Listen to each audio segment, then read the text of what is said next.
Welcome to Hushed Voices.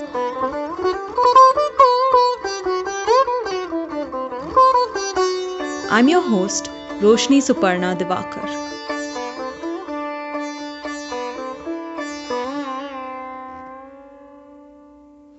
Greetings, this is Hushed Voices, an exploration into lesser-known stories from the Indian subcontinent. We're very excited about this episode as it's the first time we're featuring two guests. The story is called The Wrestlers, a Story of Heroes, and was collected by Flora Steel. Flora was born in England but moved to India when she was 20. She was fascinated by Indian culture and wrote extensively about it.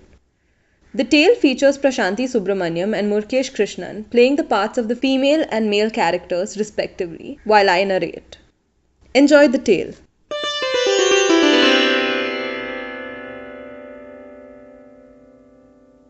Once upon a time, there was a wrestler living in a far country who, hearing that there was a mighty man in India, determined to have a fall with him.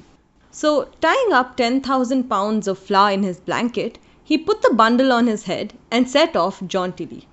Towards evening, he came to a little pond in the middle of a desert and sat down to have his dinner. First, he stooped down and took a long drink of the water. Then, emptying his flour into the remainder of the pond, he stirred it into a good thick broth, of which he made a hearty meal, and lying down under a tree, soon fell fast asleep. Now, for many years, an elephant had drunk daily at the pond, and coming as usual that evening for its draught, was surprised to find nothing but a little mud and flour at the bottom. "What shall I do?" It said to itself, "For there is no more water to be found for 20 miles. Going away disconsolate, it espied the wrestler sleeping placidly under the tree, and at once made sure he was the author of the mischief. So, galloping up to the sleeping man, he stamped on his head in a furious rage, determined to crush him. But to his astonishment, the wrestler only stirred a little, and said sleepily, "What's the matter? What is the matter? If you want to shampoo my head, why the plague don't you do it properly? What's worth doing at all is worth doing well. So, put a little of your weight into it, my friend." The elephant stared and left off stamping, but, nothing daunted, seized the wrestler around the waist with its trunk, intending to heave him up and dash him into pieces on the ground. "Ho, ho, my little friend. That is your plan, is it?" said the wrestler with a yawn, and catching hold of the elephant's tail and swinging the monster over his shoulder, he continued his journey. By and by, he reached his destination, and standing outside the Indian wrestler's house, cried out, "Ho, my friend, come out and try a fall." "My husband's not at home today," answered the wrestler's wife from inside. "He is gone into the wood to cut pea sticks." Well, well, when he returns, give him this, with my compliments, and tell him the owner has come from far to challenge him." So saying, he chucked the elephant clean over the courtyard wall. "Oh, Mama, Mama!" cried a treble voice from within. "I declare that nasty man has thrown a mouse over the wall into my lap. What shall I do to him?" "Never mind, little daughter," answered the wrestler's wife. "Papa will teach him better manners. Take the grass broom and sweep the mouse away." Then there was a sound of sweeping, and immediately the dead elephant came flying over the wall. Thought the wrestler outside. If the little daughter can do this, the father will be a worthy foe. So he set off to the wood to meet the Indian wrestler, whom he soon saw coming along the road, dragging 160 carts laden with logs of wood. "Now we shall see," said the stranger with a wink, and stealing behind the carts, he laid hold of the last and began to pull. "That's a deep rut," thought the Indian wrestler, and pulled a little harder. So it went on for an hour, but not an inch one way or the other did the carts budge. "I believe there is someone hanging on behind," said the Indian wrestler at last, and walked back to see who it was. Whereupon the stranger, coming to meet him, said, "We seem pretty well matched. Let us have a fall together. With all my heart. Answered the other. But not here alone in the wilds. It is no fun fighting without applause.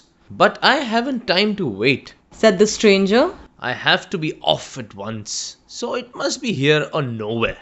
Just then, an old woman came hurrying by with big strides. Here's an audience, cried the wrestler, and called aloud. Mother, stop and see fair play. I can't, my sons, I can't, she replied. For my daughter is going to steal my camels, and I am off to stop her. But if you like, you can jump onto the palm of my hand and wrestle there as I go along. So the wrestlers jumped onto the old woman's palm and wrestled away as she strode over the hill.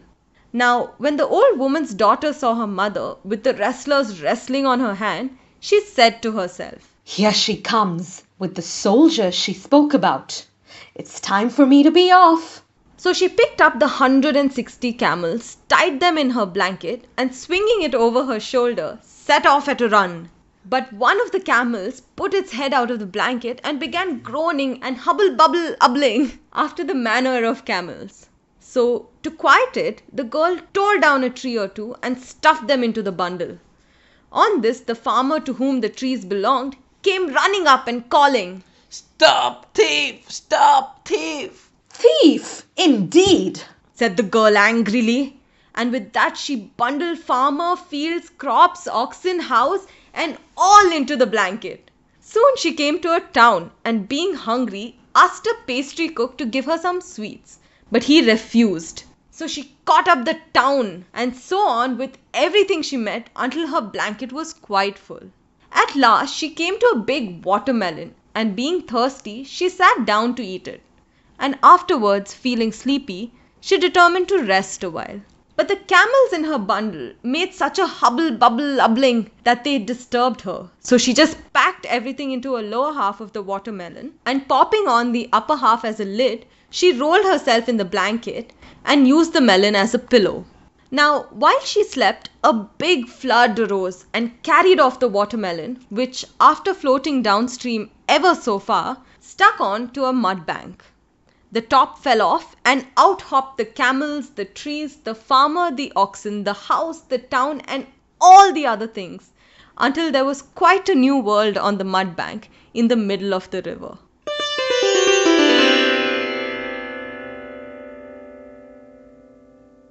That was The Wrestlers, a story of heroes. Thank you to both Prashanti and Murkesh for bringing to life these characters. If you like the story, please share and subscribe. Hushed Voices is on YouTube, SoundCloud, Facebook, Twitter and Instagram. Links are in the description panel. Thanks for listening.